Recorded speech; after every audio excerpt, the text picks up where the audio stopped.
बिस्मिल्लाहिर्रहमानिर्रहीम। इस वीडियो में हम बात करने वाले हैं क्लोज सेंटेंस की, ओपन सेंटेंस की।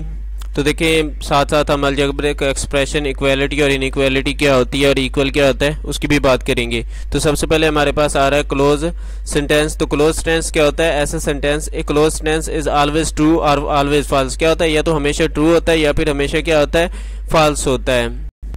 यानी कि देखिए, आपके पास आ रहा है 12 डिविजिबल बाई 4। जब हम 12 को 4 पर डिवाइड करते हैं तो आपके पास हमेशा आंसर जो आता है वो 3 आता है। तो ये क्या होगा? हमेशा के लिए ट्रू होगा। ये इसी तरह से 6 है, वो एक आपके पास इवन नंबर है, तो 6 जो है ना, कभी ये नहीं हो सकता कि ये आपके पास ऑड नंबर हो, इसलिए ये भी क्या होगा? हमेशा के लिए ट्रू होगा। अब हम देखें 9 को 4 के साथ मल्टीप्लाई करते हैं तो आपके पास 36 आता है, और अगर 9 को 5 टाइम ऐड करेंगे तो आपके पास 45 आ जाएगा। तो ये क्या है? हमेशा के लिए फॉल्स होगा। यानी कि ऐसा सेंटेंस जो क्या हो, हमेशा के लिए या तो ट्रू हो या फिर हमेशा के लिए फॉल्स होगा, वो आपका क्या कहलाएगा? क्लोज सेंटेंस कहलाएगा।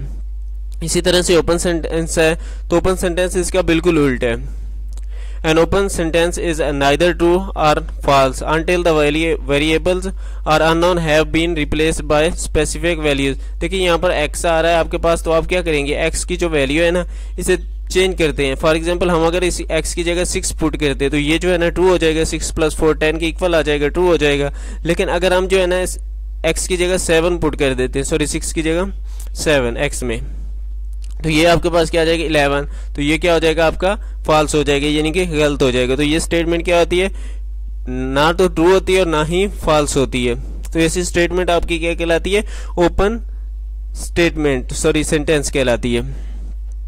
इसी तरह से आपके पास है algebraic expression, an expression which connected variable and constant by algebraic operations of addition, subtraction, multiplication and division is called an algebraic expression. यानी क्या करते हैं आप जो है ना, अलजेब्रिक एक्सप्रेशन वो होता है जिसमें वेरिएबल और कांस्टेंट क्या होते हैं? आपस में कनेक्ट होते हैं, एक दूसरे के साथ मिले होते हैं। किसके साथ? कौन से ऑपरेशंस के साथ? एडिशन के साथ, सब्ट्रैक्शन के साथ, मल्टीप्लाई और डिवाइड के साथ। देखिए, ये 14 है, ये आपका एक अलजेब्रिक एक्सप्रेशन है। यहाँ पर देखो आपके पास x आ रहा है +2y, तो ये क्या है? ये एक अलजेब्रिक एक्सप्रेशन है जिसमें आपने क्या किया हुआ है? वेरिएबल और कांस्टेंट्स को आपस में मिलाया हुआ। वेरिएबल्स क्या? देखिए, यहाँ पर आपका x और y वेरिएबल्स और 2 जो है ना, वो आपका क्या है? एक कांस्टेंट नंबर है। इसी तरह से यहाँ देखें तो आपके पास 4x - y + 5 है, तो ये आपका x और y आपके वेरिएबल्स है, 4 और 5 आपका कांस्टेंट है। तो इसी तरह से ये आपके, इसके बाद आ जाता है equation, the sentence that show equality, जिसमें क्या होती है? बराबरी होती है। यानी कि ऐसा सेंटेंस जिसमें आपको इक्वल का साइन नजर आ रहा होगा, वो क्या होगा? आपका इक्वेशन होगी।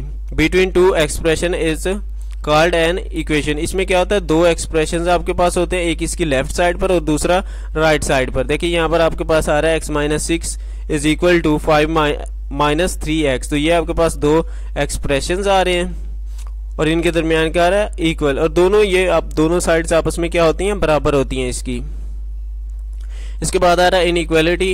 Inequality is a statement that contain one of the following symbol. ये क्या होता है? इनमें से कोई एक सिंबल को वो इस्तेमाल कर होता है, less than, greater than, less than और इक्वल टू, और ग्रेटर देन और इक्वल टू। तो देखिए, ये आपकी क्या है?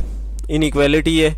ये आपकी इनइक्वालिटी, क्योंकि इसमें आपको देखे यहाँ पर लेस, ग्रेटर देन और इक्वल का साइन नजर आ रहा है, यहाँ पर ग्रेटर देन का, इधर लेस देन का साइन आपको नजर आ रहा है।